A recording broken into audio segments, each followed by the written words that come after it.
하겠습니다. 모두 자리에서 일어나셔서 열왕기하 13장 9절로 25절 말씀을 합독으로 봉독하겠습니다. 열왕기하 13장 9절은 구약 성경 584쪽 가량이 있습니다. 성경마다 페이지가 좀 다른데 584쪽 가량의 열왕기하 13장 9절부터 25절까지를 합독하도록 하겠습니다.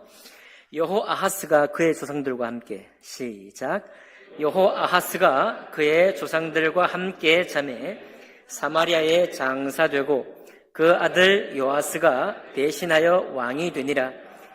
유다의 왕 요아스의 제37년에 여호아하스의 아들 요아스가 사마리아에서 이스라엘 왕이 되어 16년간 다스리며 여호와께서 보시기에 악을 행하여 이스라엘에게 범죄하게 한 느밧의 아들 여로보암의 죄에서 떠나지 아니하고 그 가운데 행하였더라.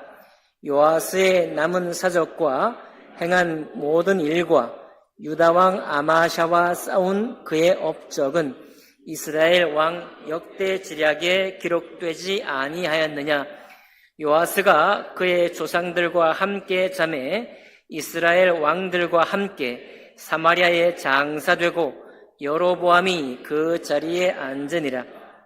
엘리사가 죽을 병이 들매 이스라엘의 왕 요아스가 그에게로 내려와 자기의 얼굴에 눈물을 흘리며 이르되 내 아버지여 내 아버지여 이스라엘의 병거와 마병이여 하매 엘리사가 그에게 이르되 활과 화살들을 가져오소서 하는지라.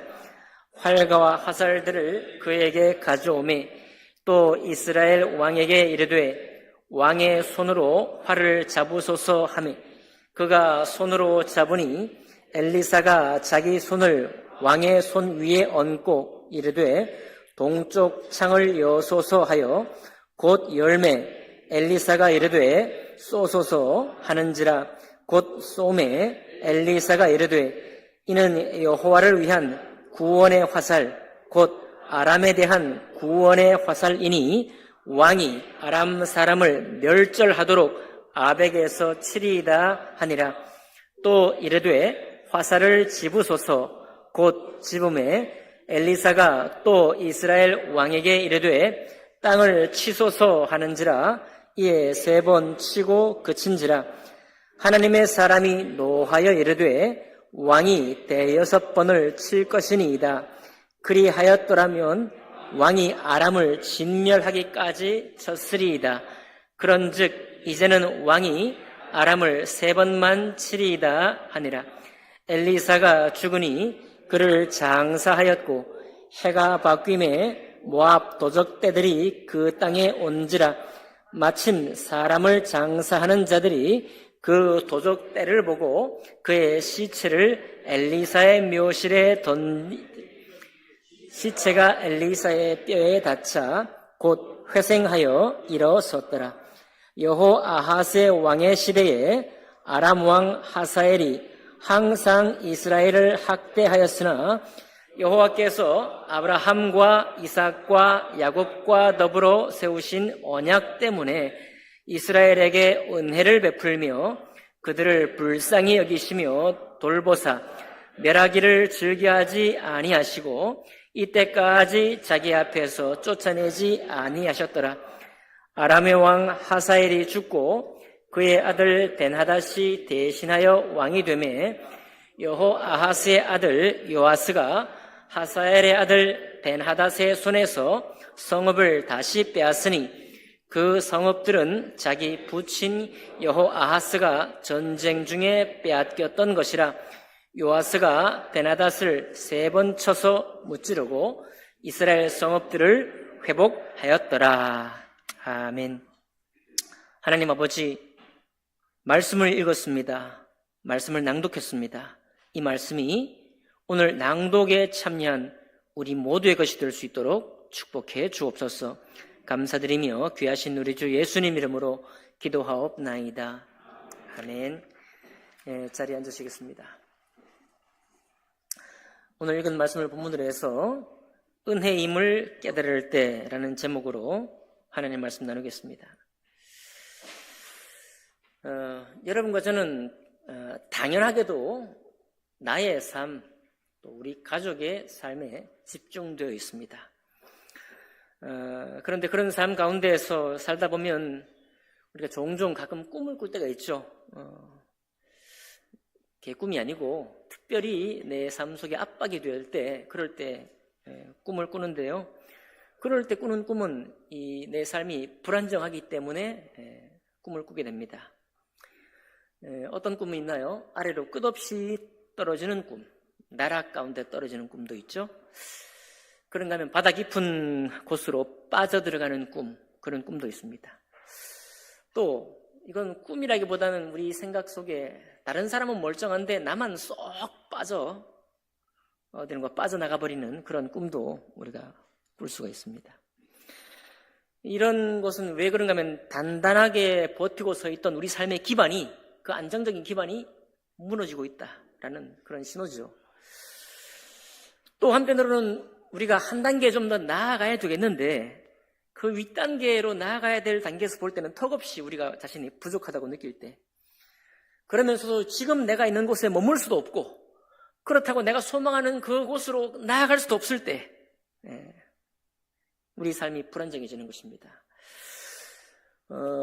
적극적으로 해석을 하면 그런 때는 우리가 변화를 꿈꿀 시절이기도 하고 또 뭔가를 내가 도전하고 있다라고 하는 반증이기도 하죠. 어쨌든 그런 불안감이 우리 정신을 각성시킵니다. 그래서 좀 더 열심히 해야 되겠다는 다짐을 하게 되기도 하고 그런 때가 되겠죠. 여러분 2025년도가 이제 저물고 있습니다. 내년 2026년도를 계획하고 꿈꿀 그런 시절에 있게 되죠. 그렇지만 여러분과 제가 지목되어 있는 우리 삶, 또 나의 가정의 어떤 삶에 대한 주목에서부터 잠깐 떨어져서 하나님의 은혜가 어떻게 우리에게 오셨는지를 기억하는 것이 굉장히 중요합니다.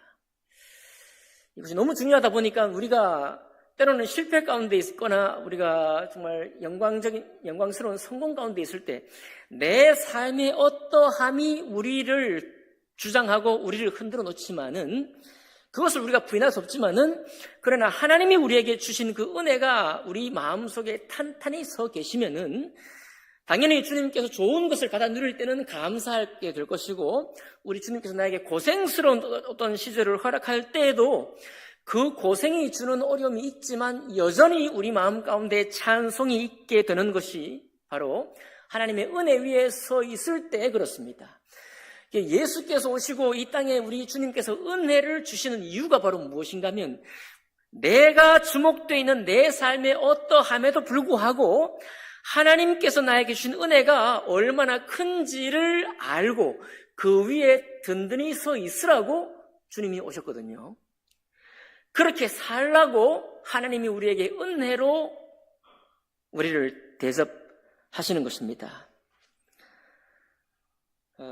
여러분, 이스라엘만 신이 있는 것이 아니고 이방 나라들도 전부 다 자기 신들이 있었던 거 기억하십니까? 그런데 그 신들이 만약에 이스라엘의 여호와 하나님이든 다른 나라의 이방 신이든 항상 여호와 하나님은 승리를 주시고 항상 이방 신들은 실패만 주셨다고 한다면 이 지구상에 있는 모든 신들은 벌써 멸절되었을 거예요. 그런데 그렇지가 않습니다.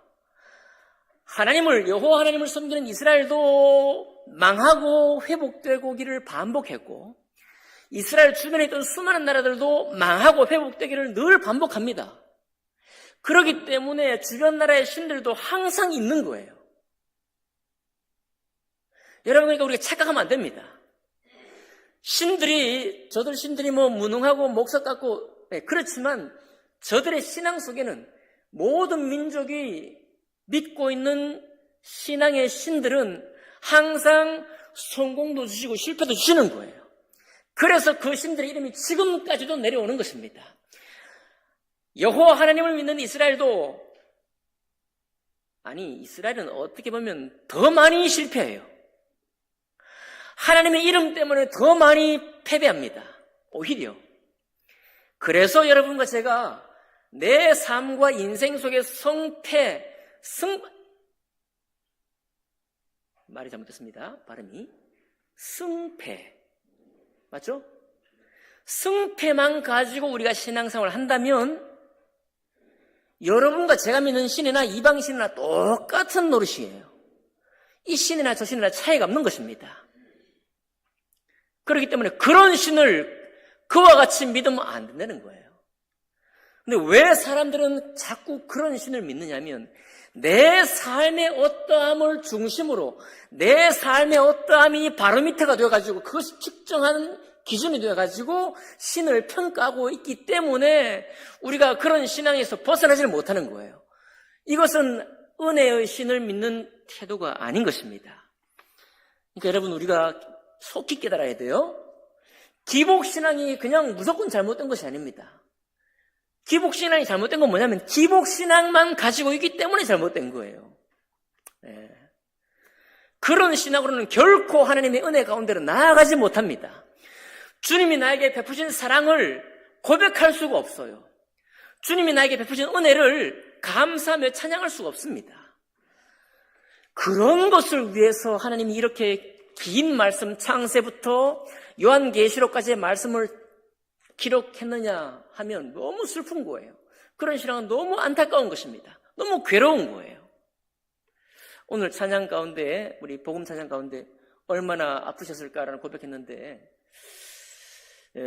주님께서 얼마나 아프셨느냐. 그 고백도 참 감사한 고백이지만 주님께서 사실은 우리에게 뭐라고 하셨어요? 예수님이 얼마나 아프도록 우리를 섬기셨느냐를 보는 것이 아니라 예루살렘아 예루살렘아 울기를 누구를 위해 울라 그랬어요?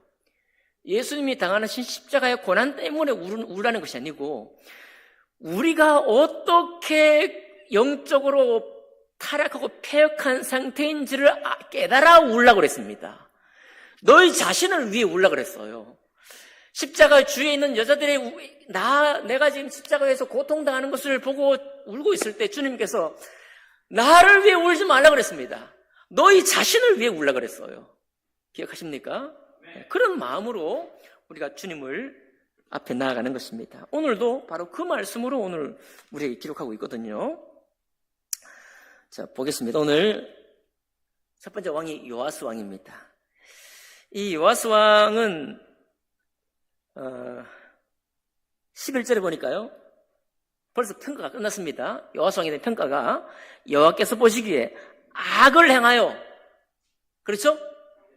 악을 행하여 이스라엘에게 범죄하게 한 느바스의 아들 여로보암 곧 솔로몬의 아들 르호보암과 대적해서 일어났던 여로보암 1세 말입니다. 여로보암 1세 그 1세가 뭐였습니까? 예루살렘 성으로 내려가지 못하게 하고 예배하지 못하게 했고 레위 지파의 제사장이 아닌 제사장을 마음대로 세워놓고 그리고 금송아지 우상을 세워서 엉뚱한 경배를 하게 했고 그렇죠? 그 모든 죄에서 떠나지 아니하고 그 가운데 행했습니다. 그러니까 요아스 왕이 뭐 주님께 은혜 받을 일이 있겠어요 없겠어요? 하는 행실을 보면은 하나님의 은혜 베풀 아무런 이유가 없습니다. 오히려 다른 많은 왕들처럼 주님 앞에 뭐 쿠데타를 당해가지고 금방 이 생애가 끝나든지 쉽게 죽음에 못 내려가든지 이렇게 당해야 되는데 신기하게도 요아스 왕은 하나님께 은혜를 입어요.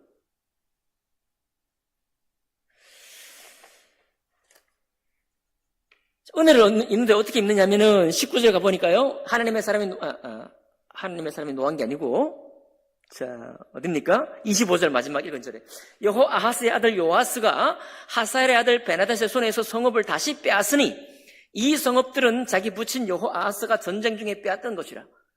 지금 이스라엘은요, 이 당시 이스라엘은 항상 오늘날 시리아, 아람, 곧 다마스커스의 침략을 늘 받습니다. 아합 왕 때도 3번이나 공격을 받았고 여기 요아스의 아버지였던 여호아하스 시대에도 공격을 당해가지고 군대가 뭐 얼마 남겨두지도 않았습니다. 더 이상 이스라엘이 시리아를 공격하지 못하도록 다 빼앗아버리고 멸절시켜가지고 군대가 적군을 치도록 숫자가 모자라는 거예요. 오늘날 일본처럼 말입니다. 방어는 할 수 있어도 뭘 못해요? 공격을 못하죠. 그래요, 안 그래요? 일본처럼 그렇게 만들어 놓은 거예요. 그러니까 공격을 못해. 그런데 공격 못하게 만들어 놓고도 막 압박하고 치고 있거든요. 시리아가 이스라엘을. 그런데 그런 상황에서 요아스가 한 행실을 보면은 망해야 돼. 그런데 주님께서 어떻게 인도하셨는가 하면 아버지 때 빼앗겼던 성읍을 요아스 왕 때 다시 다 회복하게 했어요. 이거는 우리가 설명이 안 돼. 하나님의 은혜가 아니면 뭐가 안 돼요? 설명이 안 됩니다. 이스라엘의 현실이나 이스라엘의 공동체 대표였던 요아스를 행실을 봐도 자격이 없는 거예요. 은혜 받을 자격이 전혀 없는 것입니다. 다시 말씀드리지만 요아스는 여로보암 1세의 죄에서 떠나지도 않았습니다. 그리고 이미 군사력은 완전히 짓눌려가지고 공격할 수가 없는 상태에 빠졌습니다. 군사력이 거의 붕괴 수준에 가까웠어요. 회복의 조건을 하나도 충족하지 못한 상태였습니다. 그런데 하나님께서 요아스 왕과 이스라엘에게 은혜를 베푸셔요. 그 이유가 뭐냐니까 13장 23절이죠. 같이 읽어볼까요? 23절 같이 시작.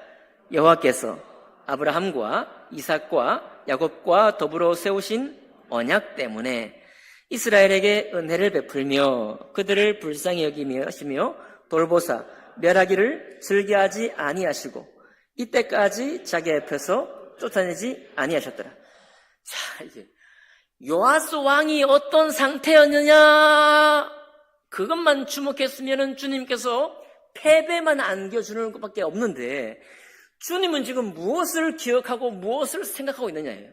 그건 바로 수천 년 전에 하나님이 아브라함과 이삭과 야곱 시대에 맺었던 바로 그 언약. 내가 너를 이 가나안 땅에 젖과 꿀이 흐르는 가나안 땅에 드리겠고 거기서 내 민족으로 번성하게 하겠고 땅의 약속, 민족의 약속, 번성의 축복을 했잖아요. 그 언약, 하나님이 일방적으로 맺으신 그 언약을 기억하고 불쌍히 여기고 돌보셨다는 것입니다. 그러니까 요아스만 바라봤으면 여러분 우리 자신들의 행실만 바라보면은 때로는 하나님 나에게 뭘 주실까? 좋은 거 주실까? 해로운 거 주실까? 오리무중에 빠질 수도 있지만 주님께서는 우리 자신을만 향하여 있지 아니하고 하나님이 처음 맺으신 그 언약, 그 은혜의 언약을 기억하심으로 우리에게 복을 주시는 거예요. 그러니까 우리가 행실이 그다지 주님 앞에 반듯하지 않아도 복을 받았을 때 우리는 기억해야 합니다. 이게 나의 행위 덕분만은 아니다. 여러분 정치적으로도 잘 해석해야 돼요. 우리나라를 현대사를 왕성케 만드는 분 누굽니까? 박정희 대통령. 자타공인. 우리 현대사가 공인하는 박정희 대통령이에요. 그분이 신앙이 있었습니까? 아닙니다.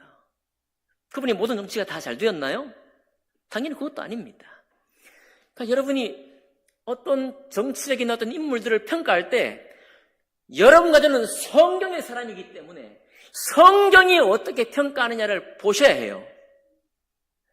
그러니까 하나님께서 우리 민족을 얼마나 사랑하시느냐, 이스라엘에게 은혜를 베풀며 그들을 불쌍히 여기시며 돌보셔서 멸하기를 즐겨하지 아니하시고 우리의 빈곤한 상태, 너무 불쌍한 상태를 긍휼히 여기심으로 우리에게 은혜를 베푸시는 것입니다. 그때 말입니다. 이해하셨죠? 그분이 공덕이 없다 이 말이 아니고요. 하나님이 이 어떤 나라를 세우고 흥망성쇠를 주는 것은 모든 나라가 일반이라니까요. 그 일반인 나라에 우리에게 어떻게 이 60년대부터 80년대까지 이런 특별한 축복이 왔느냐? 우리 민족을 향한 하나님의 긍휼하심이 있었다는 사실입니다. 여러분 공덕을 돌리더라도 하나님의 시각을 가지고 이해를 하셔야 된다 이 말입니다. 자, 그런데 여기 오늘 여러분과 제가 읽은 보면은 본문 보면은 그래도 목사님 요아스가 축복받을 것이 있는데요. 뭐냐니까 엘리사가 이제 사역을 마치고 죽을 때가 됐습니다. 근데 엘리사가 죽어버리면 어떻게 되는가 하면 아까 아버지 왕 때 군사력이 완전히 망가졌다 그랬죠. 그런데 엘리사마저 항상 여세가 침입하면은 엘리사가 미리 적국에 어전회의하고 전략했던 것까지도 다 알고서 미리 얘기를 해가지고 방비했던 사람이 엘리사 선지자거든요. 그런데 군사력도 완전히 망가진 상태에서 엘리사마저 죽게 되면 어떻게 됩니까? 할 수 있는 방법이 아무것도 없는 거예요. 그래서 엘리사가 죽는다는 소식을 듣고 요아스가 엘리사에게 갑니다. 그래서 뭐라고 해요? 그렇게 심드렁하게 하면 되겠습니까? 막 울부짖는 거예요. 제가 할 수도 없고. 내 아버지요, 내 아버지요, 이스라엘의 병거와 마병이요 하면서 눈물로 통곡을 하는 것입니다. 아니, 이렇게 악한 왕인데 이 선지자가 누군지 아네? 도움을 요청할 줄도 아네? 도움을 요청했으니 요아스가 은혜 받을 일도 있지 않는가? 천만의 말이에요. 여러분, 물론 이건 진실한 거예요. 이건 진실한 요청입니다. 그런데 왜 나왔겠어요, 요아스가? 왜 엘리사에게 나왔습니까? 지금 자기 왕국이 망하게 생겼거든요. 내 통치를 받는 이스라엘이 지금 멸절되게 생겼습니다. 엘리사마저 사라지면은. 그러니까 내가 급해요. 내 급한 필요를 가지고 엘리사에게 나아간 것입니다. 만약에 요아스가 자기가 먼저 회개하고, 내가 이거 여로보암 1세 그 선대 왕의 이 패역한 이 신앙을 가지면 안 되겠다. 회개하고 다 아세라 모상 불태워버리고 이제 제사장 다 죽여버리고 하나님의 제사장을 바로 세워가지고 이 신앙적으로 주님 앞에 내가 바로 나아가야 되겠다.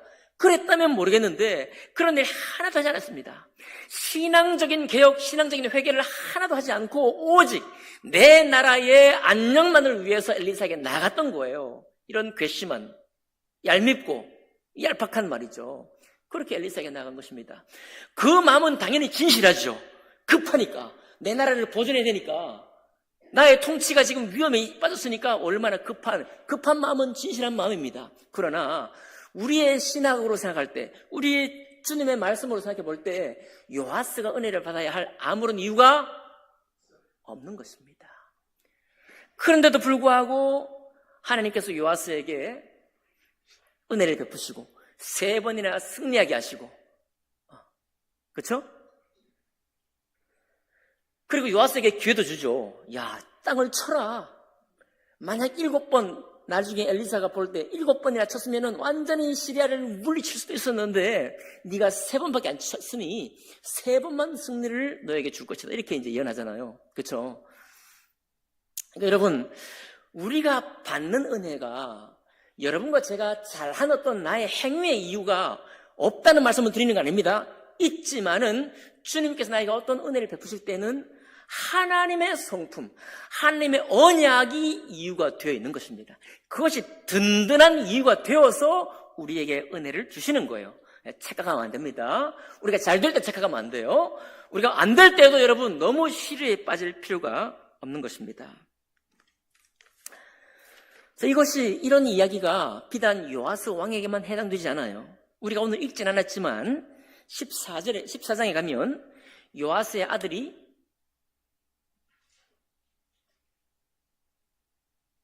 여로보암 2세예요.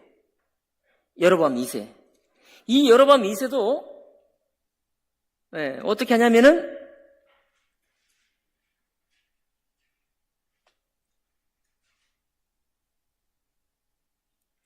여로보암 2세 어디 갔어요?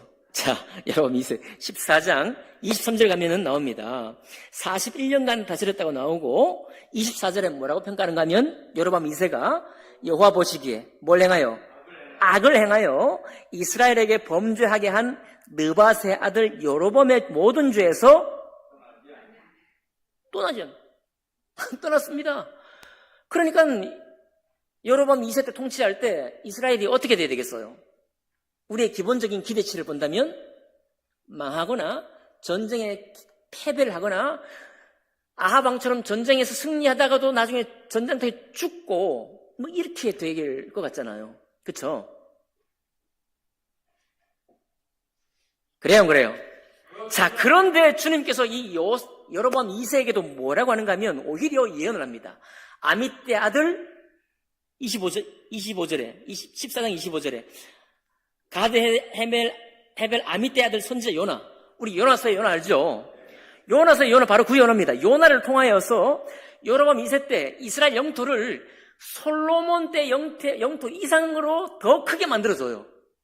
그 말은 전쟁을 할 때마다 승리를 준다는 겁니다. 온 사방의 전쟁에 나가 승리를 얻었다는 거예요. 그죠? 네, 맞습니다. 그런데 그렇게 승리를 주고 주님께서는 뭐라고 하시는가 하면 승리를 왜 줬느냐? 26절입니다. 26절. 14장 26절 같이 읽어볼게요. 14장 26절입니다. 자, 시작. 이는 여호와께서 이스라엘의 고난이 심하여 내인자도 없고 노인자도 없고 이스라엘들을 도울 자도 없음을 보셨고 라고 하고 있습니다. 네. 여로보암 2세가 잘했다, 신앙적으로 회개해서 왕이 회개하고 이스라엘 민족 전체를 회개 운동으로 이끌었다라는 말이 전혀 안 나오고 왕은 오히려 악했고 계속해서 부패했습니다. 그럼에도 불구하고 주님께서 이스라엘을 어떻게 축복하셨느냐? 이스라엘 자체가 너무 고난이 심한 걸 주님이 보시는 겁니다. 내인자도 없고 노인자도 없고 이스라엘을 도울 자가 이 천지사방에 없다. 그것을 주님이 보신 겁니다. 그러니까 여로보암 2세가 어떻게 했느냐? 이스라엘 백성들의 신앙이 주님께로 돌아왔느냐 안 돌아왔느냐 아무 상관없이 저들이 불쌍하고 도울 자가 없었기 때문에 주님께서는 여로보암 2세에게 은혜를 세게 베풀었습니다. 여러분, 그냥 전쟁에 요아스 왕처럼 몇 번 승리하게 한 게 아니라 아예 영토를 최대치로 확장했다니까요. 솔로몬 왕 때보다 더 크게 확장했습니다. 이런 축복을 여로보암 2세에게 준 거예요. 이유는 이스라엘을 도울 자가 없는 그 곤고한 이스라엘을 보시고, 그게 이유예요.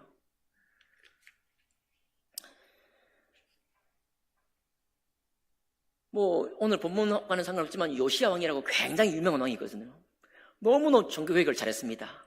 엄청난 종교개혁을 했는데 또 이 왕은 또 전쟁에 나가 죽어요. 네. 계획을 완전히 완성할 수도 있었는데도 불구하고 전쟁에서 죽습니다. 자, 이것을 통해 보면 우리가 일반적인 기대로 내가 주님 앞에 선하게 살고 회개하면은 복이 오고, 내가 그렇지 못하면 복이 아닌 뭔가 다른 것이, 원치 않는 것이 온다. 이게 기본적인 우리의 원리 아닙니까? 그러나 주님은 주님의 영광과 주권은 너무너무 크신 분이에요. 그러니까 때로 의로운 왕이 있어서 하나님이 이스라엘을 축복하느냐? 그것도 아닙니다. 그렇다고 여러분, 나는 그러면 언제 내가 복을 받을지, 언제 해로운 것을 받을지 도무지 알지 못하니 나는 굳이 의로움을 추구하지 않겠다. 이렇게 생각하는 사람 없죠? 요시야 왕은 의로움을 추구했는데도 전쟁터에 죽었으니 난 의로움은 소용없는가 보다. 그냥 난 내 인생에나 열심히 살겠다. 그런 분 안 계시죠?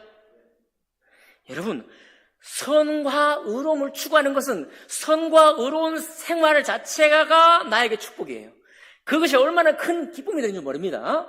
그러나 우리의 인생사와 우리 가정사와 우리 교회사, 어떤 나라, 민족의 어떤 사는 반드시 의롭기 때문에 뭔가 되는 게 아닙니다. 그건 바로 이 요아스 왕도 그렇고 여로보암 2세도 그렇고 전부 다 하나님의 시선이 따로 있는 거예요.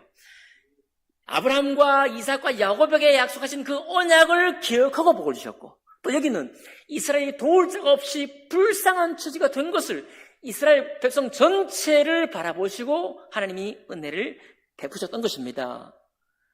이 전통, 이 은혜의 전통이 예수 그리스도에게도 동일한 거예요. 여러분, 예수 그리스도는 하나님이 보내신 참되신 왕입니다. 그렇죠? 세상의 어떤 지도자도 백성들을, 이 세상을 구원하지 못합니다.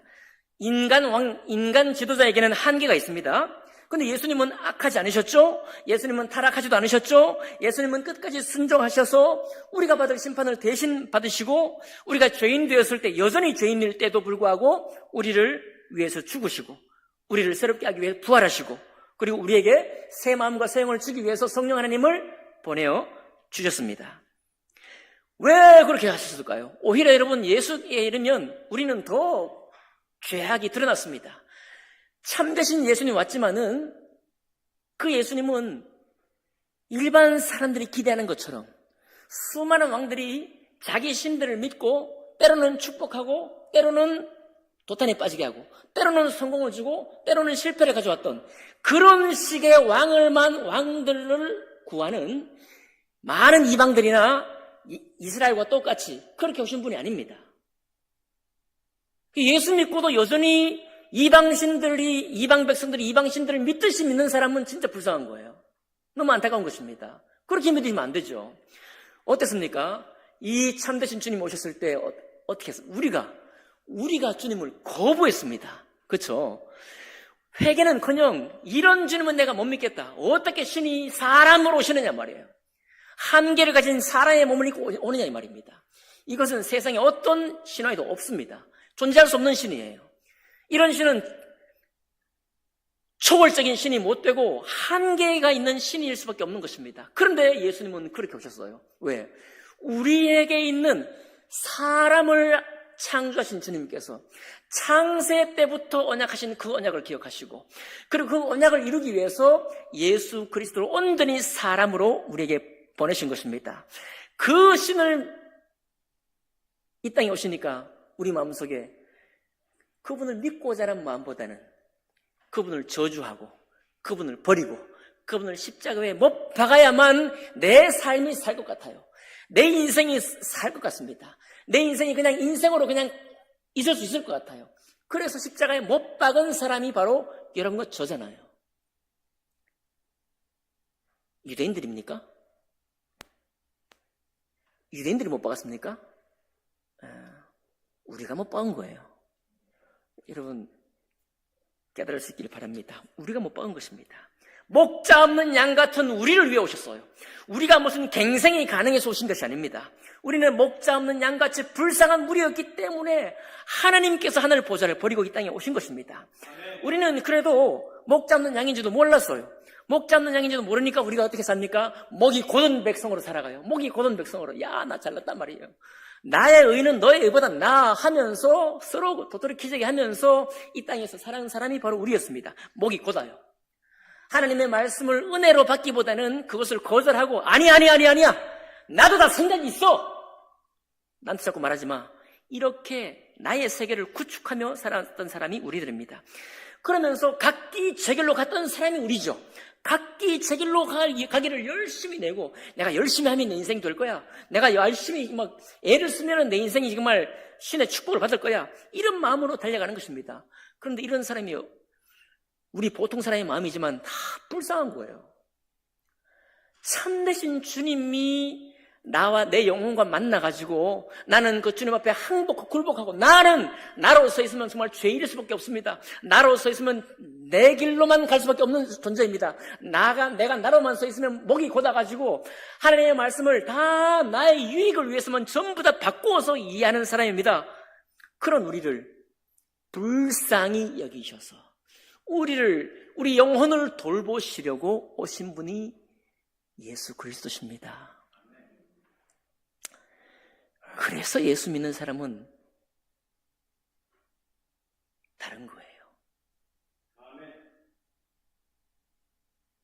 우리가 자꾸만 축복과 성공과 실패에만 여전히 연연되어 있다고 한다면 우리는 주님을 지금 오해하고 있는 것입니다. 우리 모두는 이 자리에 모인 모두는 아니 이 자리 밖에 있는 모두에게도 주님은 그렇게 오셨어요. 너 잘했다고 내가 온 게 아니야. 너 잘났다고 내가 온 거 아니야. 너희들만 특별하기 때문에 특별한 자들만 내가 선택하기 위해 온 것도 아니야. 너희들을 도와줄 자가 없기 때문에 우리가 불쌍하기 때문에 그저 놔두면 자기 생각대로 그냥 살다가 인생살이 하다가 끝날 거기 때문에 이름만 예수 믿고 이름만 여호와 하나님을 믿는다고 하지 속 내용은 전부 다 이방신을 믿었던 그 방식으로 믿을 거기 때문에 주님이 오셔서 내가 너의 어떠함 때문이 아니라 너의 영혼을 영원히 너의 영혼을 복되게 하기 위해서 내가 왔다. 라고 오신 분이 예수 그리스도십니다. 이제 우리가 요하수도 보았고 곁들여서 여로보암 2세를 축복하신 주님의 그 축복의 이유도 우리가 보았다면 이제 예수 그리스도께서 오셔서 우리를 복되게 하신 그 이유도 분명히 깨달아야 하는 것입니다. 이제는 그만 은혜를 깊이 깨달을 때입니다. 예수 그리스도께서 오셔서 우리에게 주신 은혜가 무엇인지를 깊이 깨달아야 할 때입니다. 그리고서 그 은혜가 탄탄해져서 우리 심령 속에 그 은혜가 탄탄해져서 그 은혜가 이끌어가는 곳으로, 그 은혜가 우리를 인도하는 곳으로 우리가 걸어가는 것이 그리스도인의 신앙인 것입니다. 이번 수요일이 성탄 감사 예배 드리는데 감사할 것이 없습니까? 혹시? 요아스 왕처럼 급해가지고 원했더니 주님께서 그만큼만 줬다. 딱 그만큼만. 저도 그런 얘기 많이 들었습니다. 저희 가까운 친족 가운데도 딱 그만큼만 주니까 감사가 안 된다는 거죠. 플러스 알파를 그냥 만땅 주시면 좋겠는데 꼭 필요한 것만큼만 주니까 이 감사가 좀 안 된다. 근데 뭐 여러분과 제가 다 그런 비슷한 처지 아닙니까? 꼭 그만큼 조금 더. 그러나 예수께서는 여러분과 제가 받을 수 없는 은혜를 주셨습니다. 그것도 이 땅에만 아니라 영원한 세대 가운데 그것을 우리에게 주러 오신 분이 예수 그리스도십니다. 그러니 여러분, 이제는 주님의 은혜를 더 깊이 깨달아 알아서 올 한 해 2025년 동안 나에게 내 영혼을 복되게 하시고 내 마음이 여전히 주님을 향해서 있게 하시고 내가 여전히 오늘도 예배하게 하시고 이 믿음의 사람, 때로는 믿음이 있거나 없거나 간에 믿음의 사람들과 교제하게 하시고 그런 가운데서 여전히 내 삶에 집중하고 신실하게 열심을 낼 수 있는 이 때를 나에게 여전히 변함없이 주신 것에 대해서 우리는 감사할 것이 있는 것입니다. 너무 감사할 것이 있는 거죠. 그렇게 감사로 고백하시는 우리 특별히 이번 주간 되시기를 주님 이름으로 축복합니다. 기도하겠습니다.